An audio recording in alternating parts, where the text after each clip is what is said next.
கர்த்தருடைய பரிசுத்த நாமத்திற்கு ஸ்தோத்திரம். இன்றைய நாளின் தியானத்திற்கென்று தெரிந்து கொள்ளப்பட்ட வேத வசனம் எரேமியா தீர்க்கதரிசியின் புத்தகம் 2ஆம் அதிகாரம் 2ஆம் வசனம். எரேமியா 2:2.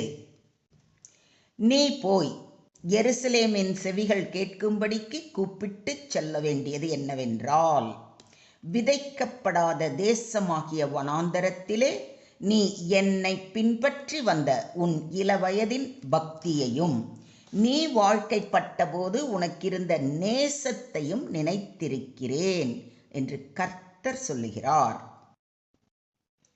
Go and proclaim in the hearing of Jerusalem, I remember the devotion of your youth, how as a bride you loved me and followed me through the desert, through a land not sown. நீ சென்று எருசலேம் நகரினர் அனைவரும் கேட்கும் முறையில் இவ்வாறு பறைசாற்று. ஆண்டவர் கூறுவது இதுவே: உன் இளமையின் அன்பையும் மணமகளுக்குரிய காதலையும் விதைக்கப்படாத பாலை நிலத்தில் நீ என்னை எவ்வாறு பின்பற்றினாய் என்பதையும் நான் நினைவு கூறுகிறேன். ஆமென். இன்றைய தியான வசனம் தேவனுடைய அன்பு, நினைவு, மனம் திரும்புதலுக்கான அழைப்பு ஆகியவற்றை மிக அழகாக வெளிப்படுத்துகிறது. இந்த வசனத்தில் கர்த்தர் இஸ்ரவேல் மக்களை ஒரு மணமகனாகவும் மணமகளாகவும் உருவகப்படுத்தி பேசுகிறார். அவர்கள் எகிப்திலிருந்து விடுவிக்கப்பட்டு வனாந்தரத்தில் பயணித்த போது கர்த்தரை முழுமையாக நம்பி அவரை பின்பற்றினார்கள். அந்த ஆரம்ப அன்பையும் விசுவாசத்தையும் அர்ப்பணிப்பையும் தேவன் மறந்துவிடவில்லை என்பதை இந்த வசனமும் இந்த அதிகாரமும் மிக தெளிவாக வெளிப்படுத்துகிறது. இதை குறித்து சற்று ஆழமாக தியானிப்போம். உன் இளவயதின் பக்தி என்பது தேவனை முதலில் அறிந்தபோது இருந்த தூய விசுவாசம், ஆர்வம், கீழ்ப்படிதல் ஆகியவற்றை குறிக்கிறது.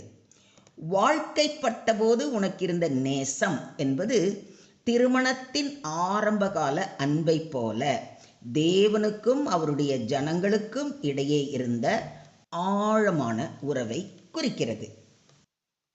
விதைக்கப்படாத தேசமாகிய வனாந்தரம் என்பது எந்த மனித ஆதாரமும் இல்லாத இடம் இருந்தாலும் அன்று இஸ்ரவேலர் தேவனை நம்பி நடந்தார்கள். இன்று நம்முடைய வாழ்க்கையிலும் சிரமங்கள் வந்தாலும் ஆரம்பத்தில் இருந்த அதே விசுவாசத்தோடு தேவனை பின்பற்ற வேண்டும் என்பதை இந்த வசனம் நினைவூட்டுகிறது. தேவன் நம்முடைய ஆரம்ப அன்பை நினைவில் வைத்திருக்கிறார். ஆனால் அது குளிர்ந்து விட்டால் மீண்டும் அந்த முதல் அன்பிற்கு திரும்பும்படி அழைக்கிறார். நீ ஆதியில் கொண்டிருந்த அன்பை விட்டாய் என்று உன் பேரில் எனக்கு குறை உண்டு.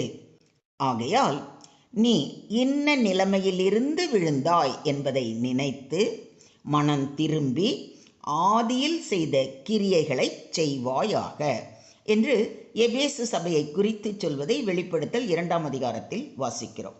எபேசு சபை ஊழியத்தில் உறுதியாக இருந்தாலும் முதல் அன்பை இழந்தது. தேவன் அவர்களை மீண்டும் ஆரம்ப அன்பிற்கு திரும்ப அழைக்கிறார். இன்று நாம் நம்முடைய அன்பில் குறைவுபட்டிருப்போமாகில் ஆதியில் கொண்டிருந்த அன்பிலிருந்து எதனால் விலகினோம் என்பதை சிந்தித்து தெளிவு பெறவே தேவன் இன்று இந்த வசனத்தின் மூலம் நம்மோடு பேசுகிறார். இஸ்ரவேல் இளைஞனாயிருந்தபோது நான் அவனை நேசித்தேன், எகிப்திலிருந்து என்னுடைய குமாரனை வரவழைத்தேன் என்று சொல்லியிருப்பதை ஓசியா 11:1 வாசிக்கிறோம். தேவனுடைய அன்பு மாறாதது. இளைஞனாயிருந்தபோது இஸ்ரவேலை நேசித்த தேவன் இன்றும் இஸ்ரவேலை நேசிக்கிறார். தேவனுடைய அன்பு மாறாதது. மனிதன் மாறினாலும் தேவன் தனது அன்பை மறப்பதில்லை. இதை நீங்க விசுவாசிக்கிறீங்களா? உன் தேவனாகிய கர்த்தர் உன்னை நடத்தி வந்த எல்லா வழியையும் நினைப்பாயாக என்று கூறியிருப்பதை உபாகமம் 8:2 வாசிக்கிறோம். வனாந்தர பயணம் தேவனுடைய பாதுகாப்பு, வழி நடத்துதல், விசுவாசம் ஆகியவற்றின் சாட்சியாக இருந்தது. உன் தேவனாகிய கர்த்தரிடத்தில் உன் முழு இருதயத்தோடும் உன் முழு ஆத்துமாவோடும் உன் முழு மனதோடும் உன் முழு பலத்தோடும் அன்பு கூறுவாயாக என்பதே பிரதான கற்பனை. என் ஆத்துமாவே கர்த்தரை ஸ்தோத்திரி, அவர் செய்த சகல உபகாரங்களையும் மறவாதே என்று வேதம் மிக தெளிவாக எச்சரிக்கை செய்கிறது. நாம் தேவனிடத்தில் முழு இருதயத்தோடு அன்பு கூறுவதோடு இதுவரையிலும் அவர் நம் வாழ்வில் செய்த அனைத்து நன்மைகளுக்காகவும் அவரை மறவாமல் அவருக்கு நன்றி செலுத்த வேண்டும். மொத்தத்தில் இன்றைய தியான வசனம் மூலம் நாம் கற்றுக்கொள்ளும் பாடம், தேவன் நம்முடைய ஆரம்ப அர்ப்பணிப்பை நினைவில் வைத்திருக்கிறார். இள வயதின் பக்தியை அவர் மறப்பது இல்லை. சிறிய விசுவாச செயல்களை கூட தேவன் மதிக்கிறார். தேவன் நம் உறவை விரும்புகிறார். திருமண உறவை போல தேவன் நெருக்கமான உறவை விரும்புகிறார். அன்பில்லாத ஆராதனை தேவனுக்கு பிரியம் இல்லை. முதல் அன்பிற்கு திரும்பும்படி அழைக்கிறார். நம்முடைய விசுவாச வாழ்க்கையை புதுப்பிக்க வேண்டும். தினந்தோறும் ஜெபம், வேத வாசிப்பு, பரிசுத்த வாழ்க்கை மூலம் அன்பை வளர்க்க வேண்டும். எனவே இன்றே நாம் நம்மை நாமே சோதித்து அறிவோம். நான் முதலில் ரட்சிக்கப்பட்ட போது இருந்த ஆர்வம் இன்னும் என்னிடம் இருக்கிறதா? என் ஜெப வாழ்க்கை வளர்கிறதா அல்லது குறைந்து விட்டதா? தேவனை அன்பினால் பின்பற்றுகிறேனா, பழக்கத்தினாலா? இன்று முதல் என் முதல் அன்பை புதுப்பிக்க நான் என்ன செய்ய வேண்டும் என்று உங்களை நீங்களே கேட்டுக்கொண்டு, ஆரம்பத்தில் இருந்த ஆர்வமும் விசுவாசமும் அன்பும் குறைந்திருக்குமே ஆனால் இன்றே தேவன் பாதம் அமர்ந்து உங்கள் குற்றம் குறைகளை எல்லாம் உணர்ந்து வருந்தி அவரிடம் மன்னிப்பு கேளுங்கள். அணு தினமும் அவரது வார்த்தைகளை நேசித்து தியானித்து வாசித்து அதன்படி நடவுங்கள். கர்த்தர் உங்கள் குறைகளை எல்லாம் மன்னித்து ஆசிர்வதித்து முன்பை விட இன்னும் ஆண்டவரோடு நெருக்கமான உறவில் மகிழ கிருபை செய்வாராக. Today's verse reminds us that God never forgets our first love and devotion. He remembered how Israel trusted and followed him through the wilderness with faith and affection, just as a bride loves her bridegroom.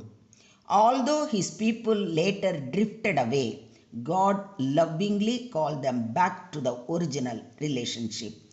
This passage challenges believers to examine whether they still have the same passion, obedience, and love they had when they first came to know the Lord. God desires not merely religious activity, but a wholehearted relationship. He invites us to return to our first love, renew our commitment, and walk faithfully with Him each day. Do you accept this? ஸ்தோத்திரம் ஆண்டவரே, ஸ்தோத்திரம் கர்த்தாவே, ஸ்தோத்திரம் ஸ்தோத்திரம் ஸ்தோத்திரம். அன்பின் பரலோக பிதாவே, எங்களை முதலில் அழைத்து உம்முடைய அன்பினால் அணைத்து கொண்டதற்காக உமக்கு நன்றி செலுத்துகிறோம். ஆரம்பத்தில் உம்மீது இருந்த அன்பு, பக்தி, அர்ப்பணிப்பு ஆகியவை எங்களிடத்தில் குறைந்திருந்தால் எங்களை தயவாய் மன்னியும். மீண்டும் உம்முடைய சந்நிதியில் புதுப்பிக்கப்பட்ட இருதயத்தை தாரும். எங்கள் ஜெப வாழ்க்கையையும் வேத தியானத்தையும் உமக்கான அன்பையும் நாளுக்கு நாள் அதிகரிக்கச் செய்யும். வாழ்க்கையின் எந்த வனாந்தரத்திலும் உம்மை உறுதியாக பின்பற்றும் கிருபையை எங்களுக்கு அருளும். எங்கள் வாழ்க்கை முழுவதும் உமது நாமம் மகிமைப்படும்படி நாங்கள் வாழ எங்களை முற்றிலுமாக தாழ்த்தி உம்முடைய கரங்களிலே ஒப்பு கொடுக்கிறோம். நீங்க பொறுப்பெடுத்துக்கோங்க, நீங்க வழி நடத்துங்க. சகல துதி கன மகிமை யாவையும் ஒருவருக்கே செலுத்துகிறோம். மீட்பர் இயேசுவின் மூலம் ஜெபம் கேளும் எங்கள் ஜீவனுள்ள தகப்பனே. ஆமென்.